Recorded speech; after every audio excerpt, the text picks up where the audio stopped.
Welcome to the Empowered Homes podcast. The purpose of this podcast is to be a resource to connect church and home by growing strong families. Hey guys, it's Bobby. On this episode, I get with Maggie and Joe Landy, student pastor at Kingsland Baptist Church, and we just kind of give an update of where we're at. Trump issued the 30 more days this past Sunday, and we wanted to sit down and kind of talk. We've adjusted some things in ministry of what we're doing and how we're doing it right now during the coronavirus. And we talk about, our adjustments, and then really just talked about what are the needs and how are we meeting them, as well as you'll hear from us just share kind of what we do to keep sane in the middle of all of this, because it's so hard now that we are going and the burden of ministry and the burden of caring for our people that it's hard to unplug. So we talk about that too. So if you have any questions or if you want to ask a question for us to answer, you can email podcast@empoweredhomes.org or go to empoweredhomes.org. Hey guys, it's Maggie here. I'm here with Bobby and then Joe Landy, our student pastor. We are just going to do a quick check-in with each of us, just sort of talk through what we are hearing from parents, what we're hearing from kids and families, and talk about how everything's going with the quarantine and coronavirus. Yeah. Hey guys, it's crazy. President Trump just announced last Sunday that we're going to be going till May, trying to do ministry and minister to our families in a new way. And so we're just trying to be on the front line, think differently, and wanted to get on with you guys. Just crazy. But first, Maggie, Joe, how are y'all? How's your families? We're doing well. We're in the Landy house. We are thriving as best we can, making the most of it. Hopefully like everybody watching this, and hopefully like you guys are. Shout out to my lovely bride, Megan, who is carrying the brunt of the homeschooling with Logan, our 10-year-old, and Riley, our 3-year-old. But they're doing well. We're having lots of family walks and family games and family movies. And so, that's the silver lining. And a lot of this is extra family time. But yeah, just trying to make the most of it, probably like everyone else, and figure out ministry and figure out life and find some toilet paper every once in a while. So. Oh man, Maggie, how are you? Yeah, I'm doing well. My roommates and I are doing good. We are all working from home, so I think we've sort of gotten into a good routine with that. I was able to do a Zoom call with my family, so my parents and my brother, and that was really cool. We hadn't used that before, and I think that that's sort of a cool technology that we'll use even after all of this is over. So just sort of trying to find those things that we want to hold on to when this is all said and done. Sure. Yeah, it's been crazy, and we had a wild week last week. Nothing like being in coronavirus and having to go to the ER. Charlie, my oldest 8-year-old, fell off his bike and gashed his knee big time, and so he's milking it right now, limping. But that whole process of going was nuts, and I was more worried about actually being able to see somebody.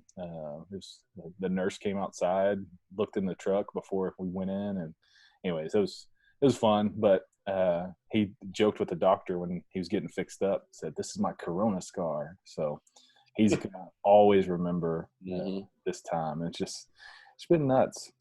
So just jumping right in, Maggie, you're in children's ministry world. Yeah. What's going on? What are you trying to do to connect with kids and parents and all that stuff?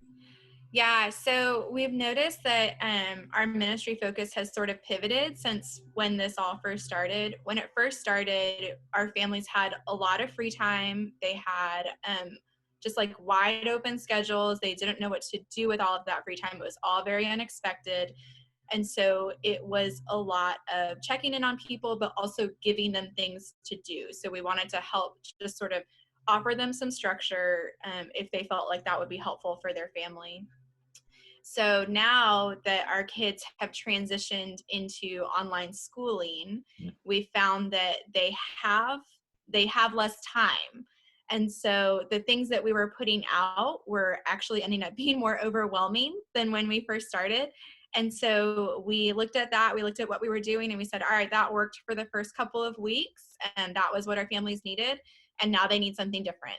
And so now we're just really focusing on giving the kids something fun to do, things to look forward to. I think that that's really important right now because a lot of our plans have been scrapped. And so it's hard to look into the future and feel like maybe there's not a lot to look forward to right now, even though there will be again. But that can be how it feels right now. And so we're giving them little things to look forward to. We did a movie night last week. We all watched Tarzan together in the comforts of our own living rooms. Great soundtrack. I know, such a great soundtrack, right? And so that was just sort of a little celebration at the end of their first week of online school. And this week we took away the scavenger hunt, which is what we were doing, which was giving the families an activity to do each day. And we're doing sort of a lunch break video, which it was like a snack recipe yesterday. Today it's an object lesson. We're doing crazy pet tricks at some point. Joe's going to do a workout for us at some point. And so we're more giving them something fun to look forward to in the middle of the day rather than like an activity that they have to follow through on. And we're also really trying to put a lot of familiar faces in front of them because a lot of that has been stripped from them. And so we want them to know that the people who love them are still around and we're still here for them, and show them that that we're still finding joy in every day and that they can as well. Yeah, and just share a little bit. Volunteers. One of the things y'all did is really cool with volunteers that we send out our resource kit on Sundays, and you guys have been kind of including volunteers who may just as much as the kids want to see them, they want to see the kids. Right. Yeah. So when we called all of our volunteers at the start of this, we just wanted to check in on them and see how everyone was doing. And one of the things that we kept hearing over and over again was that they wanted to connect with their kids somehow, and they wanted something to do. They wanted to feel like they were a part of something. And so we have started asking volunteers to video themselves teaching the lessons. So it's usually 10 minutes or less. We do a younger preschool one, an older preschool one, and then an elementary one. They're teaching a lesson that they would have normally taught on Sunday in the classroom. They video it, they upload it to Dropbox, and then we send that out. And so kids are getting to see their actual teachers who would normally be teaching them on a Sunday, teaching them the lesson, which has been really, really sweet. And it's been really fun for our volunteers too, because they are connecting with the kids, which is cool. And it's like, that's what they're wired to do. And so they're really, really gifted at it. And so it's been cool to watch them be able to use those gifts in a unique way during this time. Yeah, it's so cool seeing the videos. We had one guy he edited and added music, videos. He crushed it. It was so cool. Some of them have been like, they have put a lot of time into it, and then others have been really simple. But man, I love watching both of them. I love it. I love that our kids are getting to see people that they see every Sunday who they know love them and who they know love God. And they're getting to learn about his word from them. It's powerful stuff. Joe, let's talk students, man. I mean, they're more social media tech savvy. I mean, they're tech natives. Like what's an update? Like, what are y'all how are you connecting with them? Because Maggie, we're missing people. I know that's what we're in the business of people, and we're missing them. So Joe, what are you doing for students and parents? Yeah, for sure. And I think something that Maggie said that's, I think, important for us all to take note of is, like, this is a very fluid situation. Yeah. It's ever changing. Trump just made the announcement, like you said, Bobby, a couple of days ago. A lot of us thought, like, okay, how long is this going to be? And now we're going like, okay, this is going to be a month now. Let's settle in. Let's buckle up. And so I think student ministry wise, probably all ministry wise, it's recognizing what are the immediate needs at this moment. And it's okay to change things up. It's okay not to make professions like, hey, we're going to do this every week it's okay to just kind of like evolve with what's going on and what's updated. And that's the same thing with students. Initially, our student ministry staff, and I think for a lot of probably people that are in student ministry, like number one, do what only you can do. So calling your leaders, checking on your students, that you can. Of course, you can't call every student depending on the size of your ministry, but you can do what you can. And you can be, vocal of faith. You can put out your videos. You can make your social media post and all that stuff and reach as many people as you can. So do what only you can do. I'd say the second thing is like, hey, use your leaders. I think what Maggie's doing in children's ministry and her team is very, very smart, is utilize your leaders. That expands your influence. And so pouring into them, that's one thing we did in student ministry. We're very heavy in small groups on Sunday mornings and Sunday nights. And we quickly got all of our leaders on the same page, just saying, hey, look, if you're just texting your kids, calling them, feel free to use Zoom if you can, and get out there and just be checking on kids, making sure no one's falling through the cracks. If you hear of any major, spiritual issues, financial issues, let us know right away so that we can support, we can help, we can reach out. And then, of course, I'm trying to stay in contact with parents through like newsletters and, hey, this is what we got coming up this week. We've got we call it the KSM after school Zoom Bible study on Wednesdays.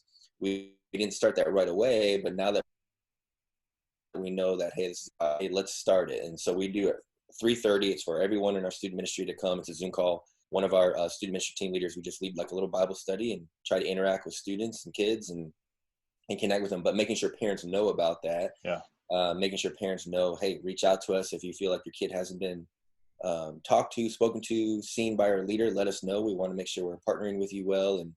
And again, just the needs that come up, making sure that you're just hearing of those and kind of like ministering to those. If that makes sense. Yeah. And you did one of those needs you kind of met last week, which I thought was really cool, because I teach a senior life group. I've got 15, 16 senior boys that I meet with every Sunday. And they were telling me about something you did just for the seniors. You want to share about that?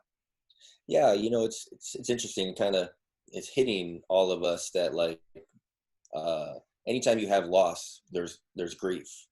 And especially you think about students and kids, like they're losing their regular schedules. They're losing, seasons of sports. They're losing musicals. They're losing proms. They're losing dances. We had an 8th grade girl say that she was like been looking forward to her 8th grade dance ever since 6th grade. And so what a bum that is. And so there's all types of levels of loss for our kids, but probably the biggest is our seniors, because this is their last high school year, their proms, their last high school seasons. Many of them won't play sports, afterwards in college, or whatever they're going to do. They're going to move on from friends. Their graduations are kind of like in jeopardy right now, and the last student mission. So the need was get all the seniors together on a Zoom call. Let's see each other. Let's put eyes on one another, and let's just connect. And it wasn't anything like teaching wise or big Bible study. It was just simply to encourage and pray for one another. So we jumped on a Zoom call Sunday morning at 11. Had a good group of students that came, and we just wanted to see each other's faces. And I just wanted to go around and check in on them, ask them, hey, how you doing? What's one thing we can pray for? And then had a couple other students just share. It's been really cool. Students sharing their own testimonies on what the Lord is speaking to them, how they're trying to make the most of it. And I think it was just collectively, it was a number of things. It was encouraging for sure, but it was very enlightening to know where our students are. And I think that was a good gauge to see where they're at, how they're processing things and what they need. So yeah, it was good. My guys talked about it. They just liked getting together, that's a tight senior class, and they like just being together. It was really good for our parents and adults. We launched and equipped our people to be able to have their discipleship groups. We call them community groups. And, we only had, I think, 1, maybe 2 groups that didn't meet this last week. And what's so cool is just seeing they're sending us attendance just like normal. And the groups are larger than normal. Like they have more in attendance online right now, I think, because people are just hungry and wanting to connect. And that's been super fun to see. And some of the stuff, meeting the needs of our parents. we send our resource kit on Sundays after church, and I can track, clicks and views on everything. And, when we would send stuff to parents, hey, do this at home, we'd have, I would say, 15 to 30% that you can track and say, okay, they clicked, they opened, they did all that stuff. We're averaging over 60% on all our clicks. So parents are getting it, they're seeing it, and they're doing it. And that's why we've been trying to challenge them to disciple their kids at home. And so they're doing it. And, they're busy and have a lot of stuff going on too, but that's been super fun. And then just trying to think of what do our parents need. So we're trying this next Thursday night at 7. We're going to go live with our streaming service through YouTube and our church live website, and then also through Facebook. We have a lot of parents with adult children that are back from college, and that's probably been our biggest conversation that I've had with parents and with leaders of like, okay, my college student's back, and I'm trying to not parent them, give them freedom, but at the same time, this is challenging because they're adults, but they're still under my house. And so this past Family Freedom Weekend, which is our big family ministry weekend, we had Jim Burns come do an open forum on raising your adult child, which he wrote a book on. And Thursday night, we're actually going to play his open forum live through Facebook, YouTube. Even though it's previously recorded, we're going to give everybody an opportunity to watch it, and we're going to have people on the chats talking and helping, and we're going to try. That's something new. I don't know if it'll work, if people will be upset because it's pre-recorded.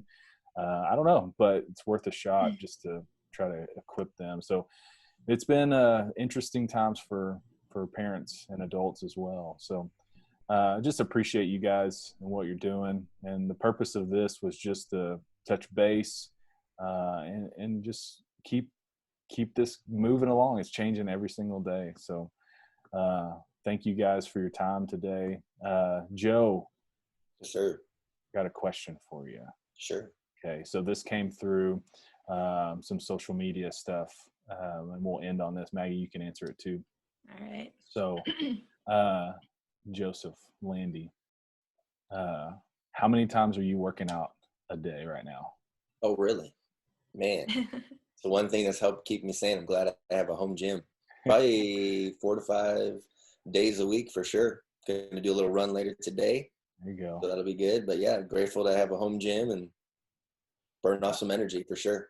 There you go. No, you don't have to answer that, Maggie. But what are you doing? Wait, no, I have a good answer You for want that. to? Oh, She's you got do? a pull-up bar in her house, I think. Well, yeah, I was going to ask. my roommates did. They built a pull-up bar. Yeah. No, I actually got a spinning bike here. This is like. What? I built that myself. My parents gave me an early birthday gift. And so I have a spinning bike because I was missing my spinning classes so much. Nice. So well, there you go. now That's I awesome. can spin in quarantine. That's all. Well, the question really was like, what are you doing to keep yourself sane? Because I think Spinning. ministry leaders, we're like, my wife asked me the other day, do you ever turn off? Because I'm constantly thinking, constantly writing, keeping notes on my phone and on my laptop. And so that was one of the questions, like, what do you do to disengage? I know Joe works out, and Maggie, it's good to know you're spinning. Yeah. And I think the other part is just sort of allowing myself a lot of grace in this time. I think I've heard that from a lot of people of like, no one's ever done this before. So we need to be kind with ourselves and kind with others. But also, I'm trying to allow myself to slow down, which is not something I'm used to. Yeah. And so I'm trying to take, a couple hours in the afternoon to read, which is not something I've ever been able to really do before. Or, take off early and bake something, or, I'm trying to allow myself to slow a little bit during this time while still getting the things done that need to get done. Yeah. I think that's probably a good time to just remind us that, we don't need to carry the weight of ministry. Mm-hmm. Like we didn't have to carry it before. Certainly it's a burden, and we care for our people and all that stuff, but like, God is still sovereign. He's still on his throne. He's still at work. This wasn't a surprise to him. So it's okay to like turn this thing off every once in a while. It's okay to get to the emails tomorrow or the text tomorrow, because you know, God is still at work. He's still faithful. He's still true. Do what only you can do, and sleep well at night.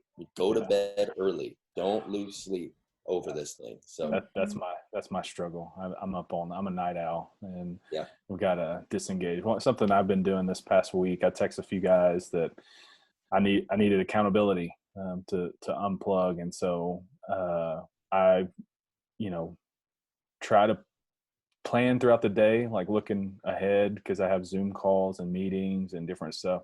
So like today between 4 and 5, I know that that's open. I'm plugging my phone in and I'm not touching it. And so it's going to be in our bedroom, and it's off. I'm even taking my watch off. This stupid thing buzzes from the other room. But I just really trying to unplug and be intentional. And the other day I went out riding bikes with my kids for an hour without my phone in my pocket. And it was like, I could feel the weight of going, what am I missing? But then at the same time, the joy of going, I don't have this stupid thing tied to me. So anyways, it just, I'm trying to be very, very intentional, even planning it in my schedule to unplug. So that's how I'm trying to go. Well, guys, thank you. If you're listening to this through podcasts or watching it on YouTube, if you got questions, you can always email us at podcast@empoweredhomes.org. Like I got that email, and you can also find a ton more resources. We just uploaded 20 new resources in the last 5 days on empoweredhomes.org. So if you want more information on marriage, parenting, personal growth, we're trying to crank out more for you. So thanks, guys. Probably. Absolutely. Thank you for listening to the Empowered Homes podcast. For more content and information to connect church and home, please visit empoweredhomes.org.